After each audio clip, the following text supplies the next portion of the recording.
Welcome to the Learning Pines YouTube. We hope this video helps. You're starting the disconnect now. First, make sure your phone is connected to the same Wi-Fi network as the Google Home so the app can see the device. This prevents errors later. Open the Google Home app, sign into the account that owns the speaker, and locate the device tile on the home screen. Once you tap the device, use the gear icon to enter device settings. This is where you begin the disconnection process and choose between unlinking or factory reset. Now you decide whether to unlink the device from your Google account or perform a factory reset.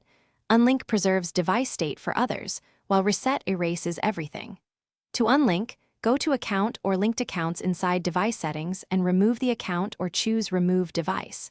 If you need a full wipe, scroll to Remove or Factory Reset, follow on screen prompts, and hold any hardware reset button if instructed. Once you confirm, the device will start erasing and rebooting. Don't power it off mid-process. Finish by checking the Home app and your Google account to confirm the device is no longer listed.